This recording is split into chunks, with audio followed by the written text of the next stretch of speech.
The Dice, a Gospel Presentation.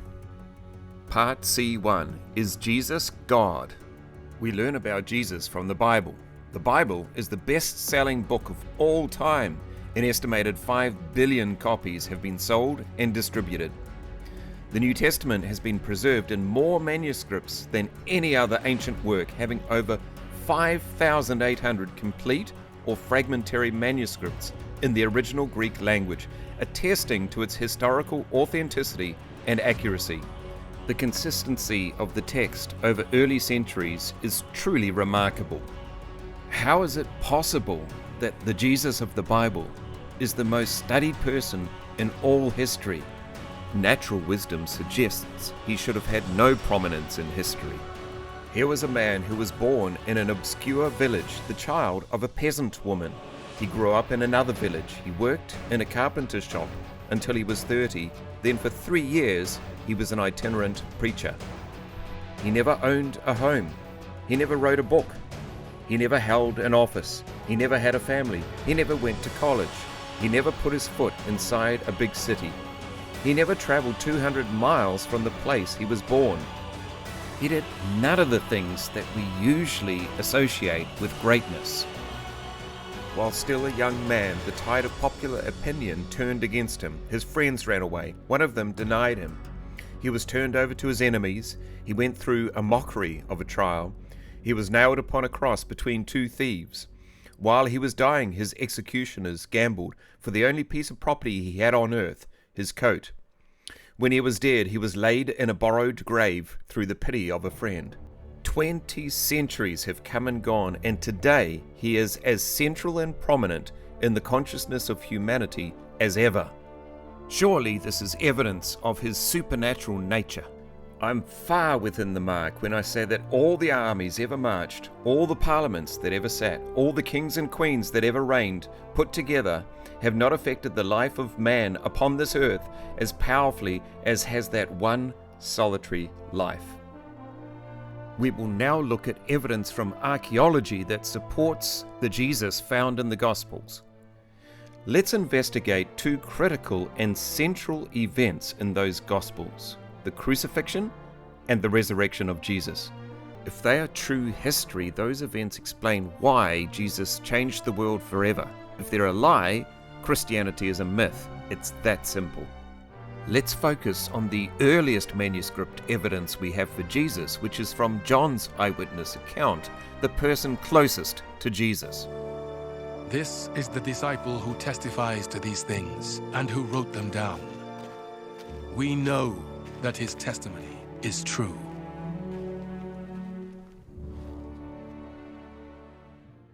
In 1920, archaeologists Grenfell and Hunt were digging around an ancient rubbish dump in Egypt. There they discovered the oldest fragment yet found of the New Testament, Papyrus P52. Scholarly consensus dates P52 to around 125 to 175 AD. This places the fragment remarkably close to the death of its author, the Apostle John, who is estimated to have died around AD 100. Fascinatingly, P52 is like a piece of a giant puzzle that unlocks the truthfulness of the Gospel of John.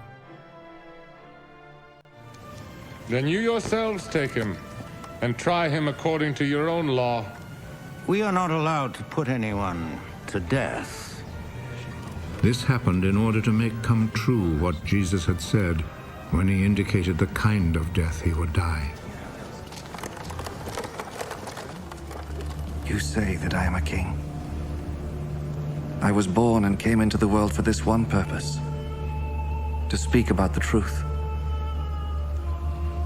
Whoever belongs to the truth listens to me. And what is truth? Jesus says on the fragment, "I came into the world to testify to the truth."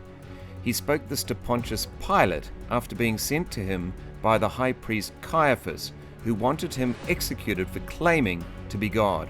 John wrote his gospel so you might believe that Jesus is God. Roman historian Tacitus and Jewish historian Josephus both recount and confirm the Pilate trial of Jesus described in John 18. The trial took place in Jerusalem, not far from Herod's temple. The temple at Jerusalem was meticulously and regularly referenced in the eyewitness account of John, suggesting that his account dates back well before AD 70 when the Romans destroyed Jerusalem.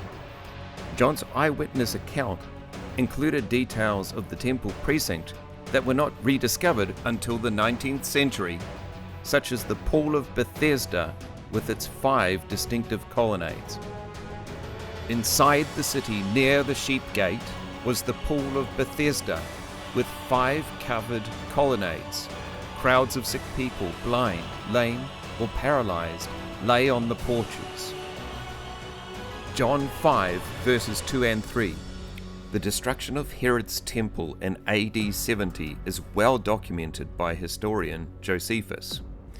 Ruins of Herod's temple can be seen today, such as the Western Wall, the Trumpeter's Stone, and the large stones thrown down off the Temple Mount by the Romans. The places and the people in the Gospel of John are real history.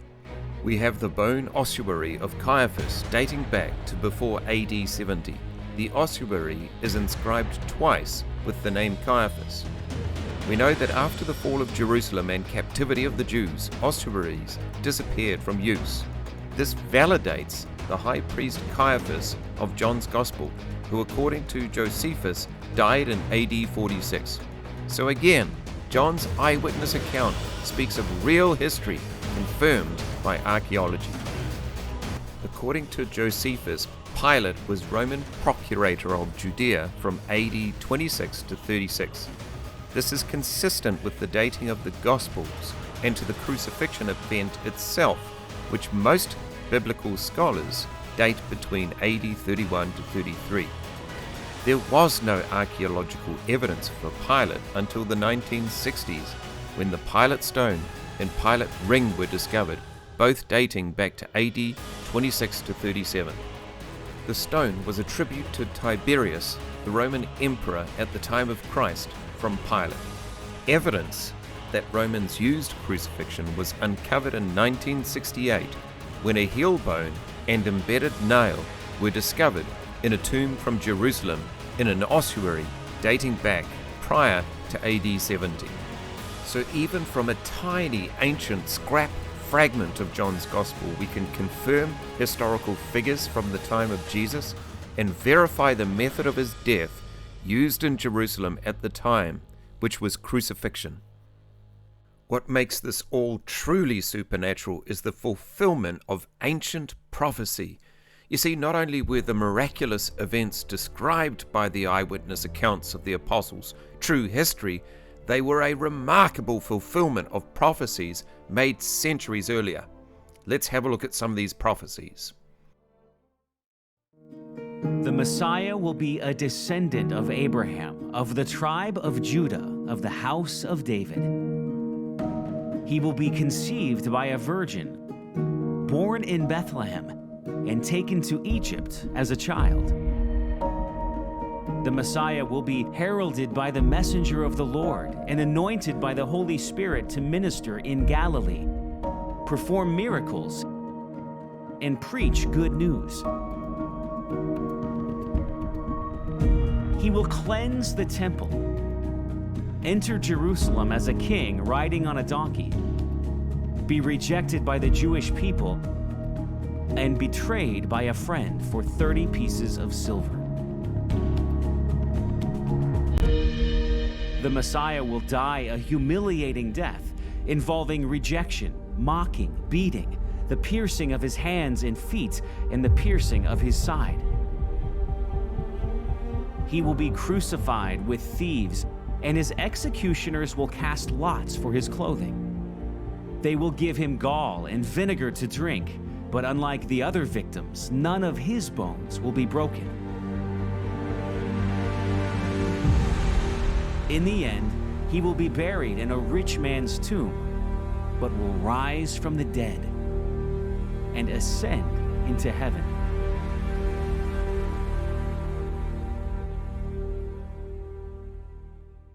How do we know these to be true prophecy? Because of the Dead Sea Scrolls.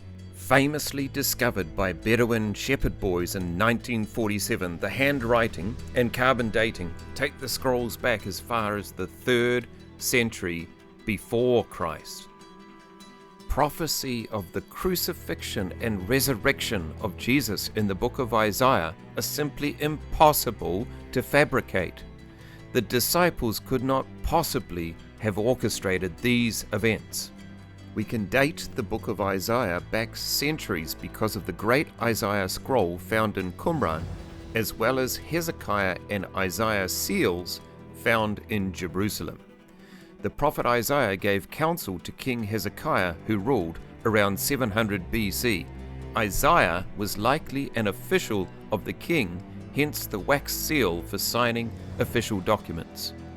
So the great Isaiah scroll, a copy of the original, dates back to between 2 to 300 BC, and the original dates back to around 700 BC. Let's read what's in the book of Isaiah. Remember, this was written 7 centuries before Christ. Surely he has borne our griefs and carried our sorrows. Yet we esteemed him stricken, smitten by God, and afflicted. But he was pierced for our transgressions.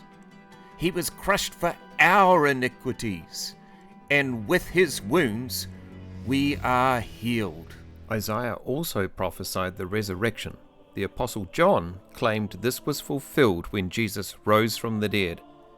Let's go back to Isaiah 53 and look at the last 3 verses.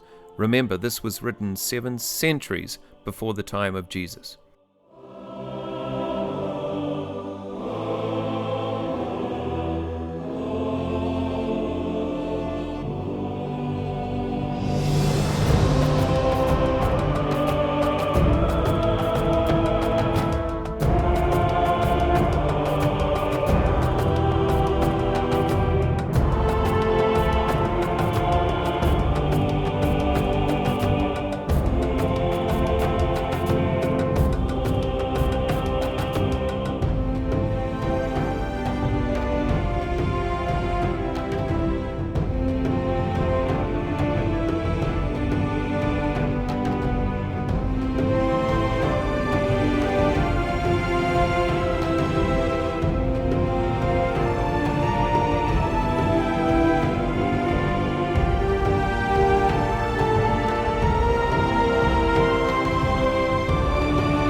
The most crucial question of all is this: did the resurrection happen? If it did, Jesus is who he says he is, God in the flesh.